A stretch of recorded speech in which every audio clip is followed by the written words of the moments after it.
Hello everyone, Opera SM here with another Magic the Gathering Puzzle Quest video, Dog Walking Edition. We were talking in our From the Ashes Slack about the Hero's Path Face the Hydra 2.2 event, where one of the objectives is that you need to cast 3 or more enchantments. We were trying to make sure we found a good way to make sure that we could hit that secondary. After talking about different sorts of decks and builds, we noticed something obvious that it said well, it should have been obvious, but my brain wasn't quite there, is that you need to cast enchantments, not necessarily enchantment support. So this opens up the use of all the enchantment creatures from Theros block, which is some pretty cool extra designs we can dig into to have some more additional options. I was already thinking about running Tome of the Guild Pact, which is currently programmed so it will draw you a card on any colored spell cast, not just a colored support like the text is written on the card. But that combined with a lot of converters that we have in this deck will let us loop for a while, and we have 2 enchantments in the normal version of the deck that I build. Omen of the Hunts, which is great in mono green because it will convert 6 for only 8, and then when it's destroyed you can fetch up your Temple Garden, which if you've taken damage will deal you more damage, but another support in there too, that's an enchantment. So I figured 2 enchantments would probably give me enough when I'm looping around to hit 5 pretty easily. But I like Leyline of Abundance a lot in a mono green conversion shell. It will gain you mana between 1 and oftentimes up to 3 mana whenever you match a green, and then your other creatures get +1/+1. So your little dorks like your green conversion elf, your 1/1 forest tokens, and then the 3rd creature slot you end up running will all get buffed up quite a bit by this throughout the course of the run. I think last time I played this I had one of the elves wasn't reinforced once, but it was at 1919 by the time I was ready to kill the opponent. So, and then the overflow ability is great on this as well, in that when you're drawing a bunch of stuff, if you exile it from your hand, you can buff your green mana bonus up, usually by 2 or 3, and that just helps it as you're converting green. You just get more and more mana every time you make a match. We have Desperados, our 1 removal that can also hit the Temple Garden. But when we were looking through enchantment creatures, I got really excited when I ran into Renata Call to the Hunt. This just seems like a fantastic card in this deck. It's only 9 mana for a 1/5, but at the end of your turn, this creature's power becomes X. X is your devotion to green, which is the number of monocolored cards, green cards, that non-copy cards that you've cast during a fight. And then whenever another creature enters the battlefield under your control, it gets +1/+1. So this will also, as we're going through, help buff up our little teeny creatures so they have a little more oomph to turn them from 1/1s into 2/2s. But in this deck, I believe we have 6. Let's see, 1, 2, 3, 4, 5, 6. Yes, 6 mono green spells. So this should get pumped up a lot, and then it will just keep getting bigger and bigger throughout the game. And as we make more tokens, as we cast more 1/1 elves, it's also going to help buff those guys up a little bit too. So I'm very excited to try this next time 2.2 comes around. I ran Beanstalk Giant, which is kind of one of my defaults if I don't care about rarity in that deck, just because it can also be a great green converter the first time you cast it, and then when you're looping and you have a bunch of green on the board, it also becomes a pretty big creature. But since we need to cast 5 or more enchantments, last time I think I got up to 6 enchantments with sandbagging the Beanstalk Giant a little until I got to a point where I was safe. I thought Renata would be great. It adds a 3rd enchantment to increase enchantment density on the board, and I want to see how big this poster child of the set can get. I think she's the one who is the art actually on the splash screen when you come into the game. It is beautiful art. She looks like a fierce warrior too. So I am going to give this a try in training grounds right now just to see how it goes. We're going to play against a level 60 Koth. So in general, as I think I talked about in some previous videos, when I play against Koth, I just match extremely defensively. He's got +9 red mana gains, and that can really get out of control if he gets those matches. But if you just keep your opponent from being able to find any red matches, you can usually control the game pretty well.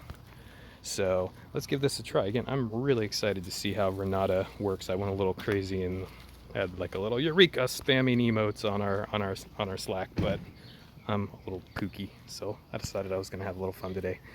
But yeah, let's give this a try. So let's take a look at the deck here. So let's see, checking Renata again. So I think I want to get her on the board, and then I'm going to start doing some conversion spells, or maybe I just actually want to get Temple Garden down to start doing some more conversions every time. But let's see, we've got a...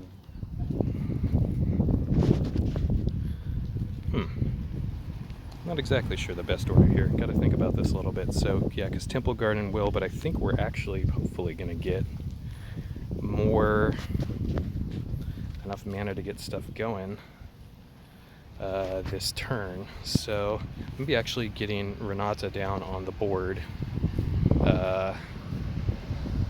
first. I don't know. We're just going to do that for now. Why not? We're just testing here a little bit. Just see what she does and then start casting converters on here.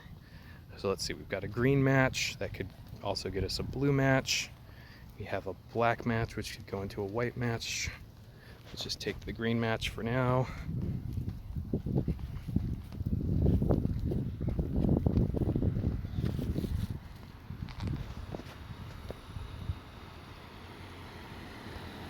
Alright, now we will cast the Temple Garden, just because we want to make sure we get that on the board and do conversions again. That might have been the better call to make at the beginning, but we'll see. And I think right now, actually what I'm going to do is just take this red match instead. I could have a green match, but I just want to keep our opponent from having those red matches on the board, so...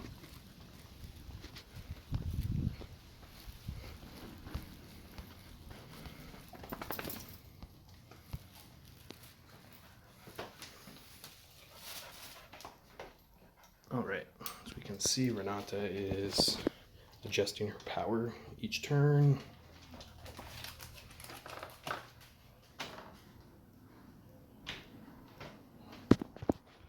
So let's see.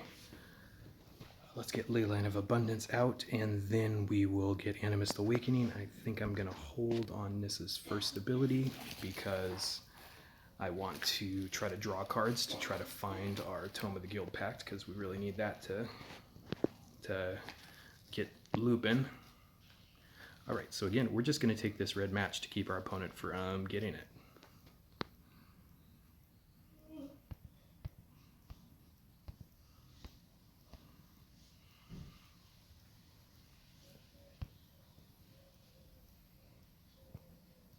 Boo.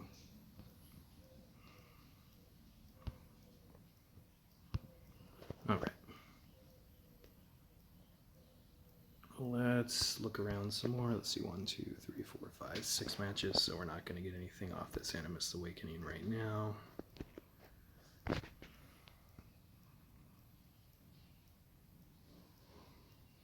Again, we're just going to play defensively, take that. The opponent's ahead on the board, so that usually works better if you're in a controlling position, but we're just going to do that one more turn, and now we can actually activate the second ability here, which I think is going to be good.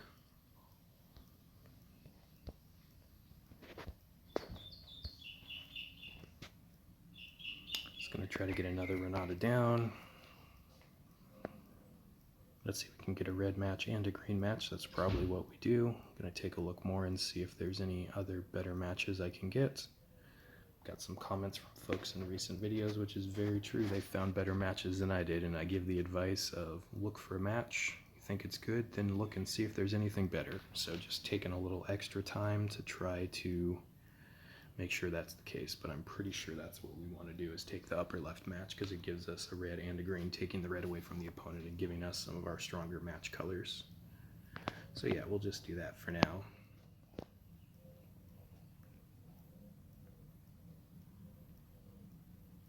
Whatever, I'm just going to cast this right now. Great, and even if they kill it, it does get bigger later, so good. They didn't have... Poor Greg. Wish it knew to save that, because that would be really good if you could have saved that instead. So let's get Tome out and then hopefully start going to town pretty quickly. I think I want to try to keep this Temple Garden around. So let's see, I can get a match 5 with white. So we're just going to do that first. Hopefully we can get the Tome out. And yeah, I'm just going to cast this Animist Awakening at this point just because extra tokens would be great, but I want to start getting green conversion going.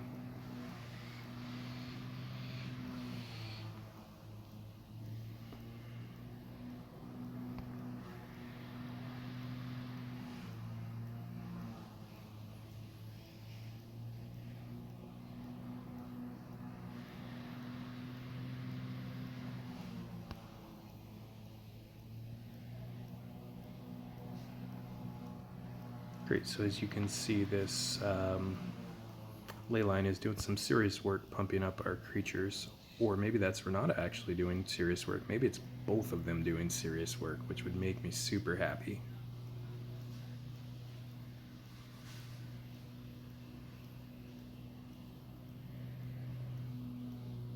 But yeah, we just see stuff growing and growing and growing, and this is pretty cool.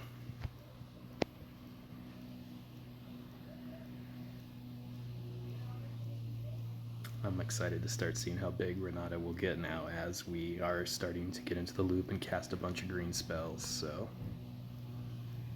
got an extra swap here. So let's see what we can do at the moment.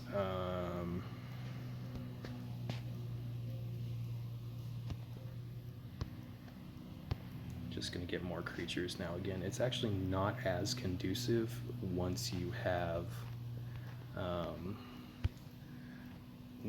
the loop going to add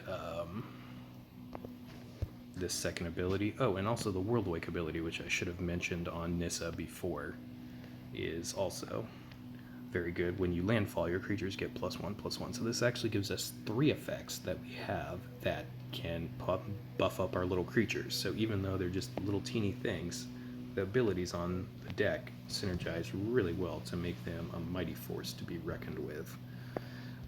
So I'm going to go ahead and try to get this Leyline down just because I need to make sure that I don't pop the one down there that only has 1 shield, because I really like keeping that around if possible.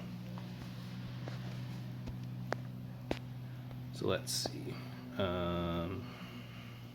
Yeah, we've got this green match at the top, which is probably where we're going to go. Nope. Let's see. We've got something even better. We can get 2 loyalty, or 3 loyalty into 3 green, and then pop our other green activated gem.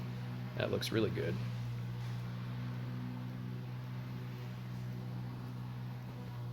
And I can get that 2 ways. I think I'm going to get it at the bottom.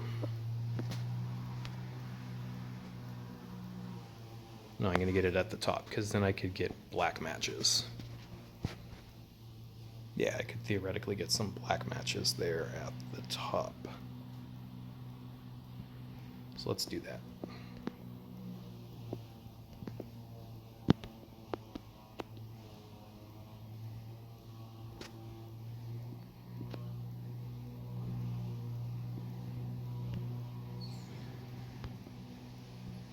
Great, we've taken some damage as well, so our Temple Garden is going to net us some mana, so that's great.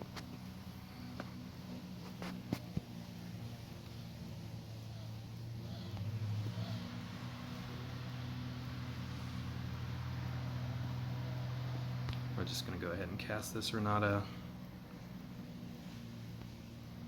Alright, let's see how big she gets. Ooh, that might actually be unsynergistic. That's funny. That is a very good thing to learn, if that's the case. Its power becomes +X. X is your devotion to green.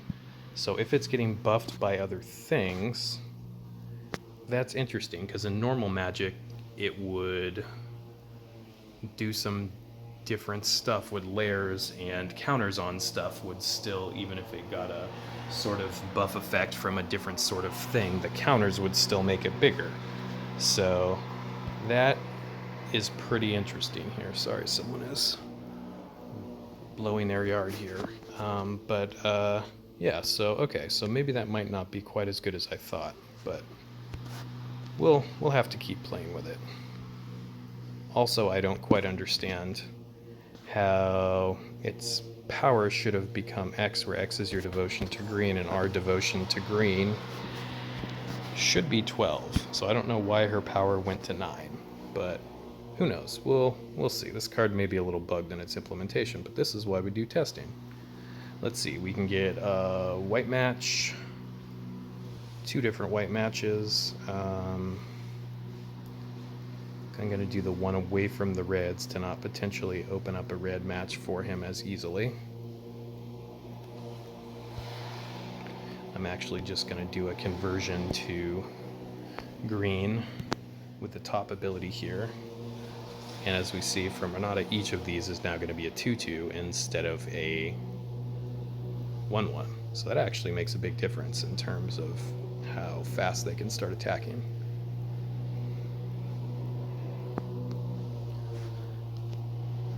All right, so let's see. Let's start some conversions going on here.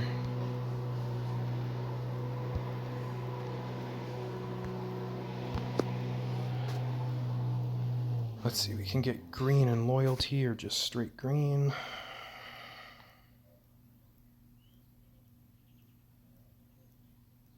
I'm going to get some green and loyalty to have some extra loyalty built up. But that gave an opponent a match red, and I should have paid more attention to that. So I'm really curious. We're casting more green spells, and Renata is getting pumped up by other abilities that we are using. So I want to see what her ability that will set her power will do at the end of this turn.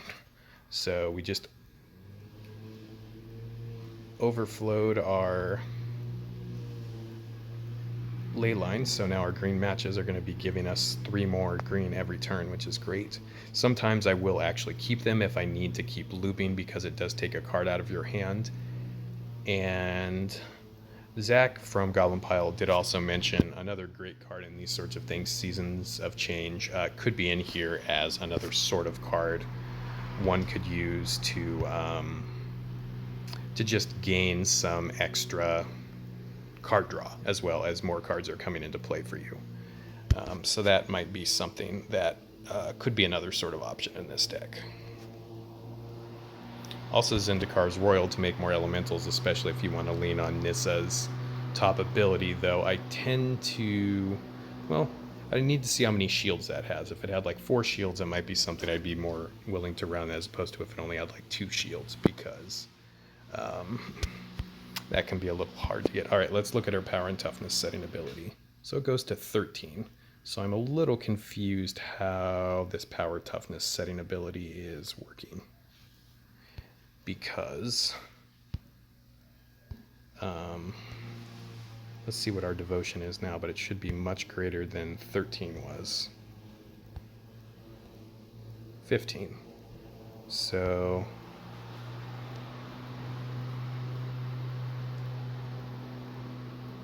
I don't understand how this is not matching up to what the devotion counter is saying, but who knows. I can send them a link to the video if they want to see how this is working. Alright. So let's see, we're going to get our conversion on. Just going to make some more tokens. I don't need to do this, let's just end this video. I'm going to beat their face in, so.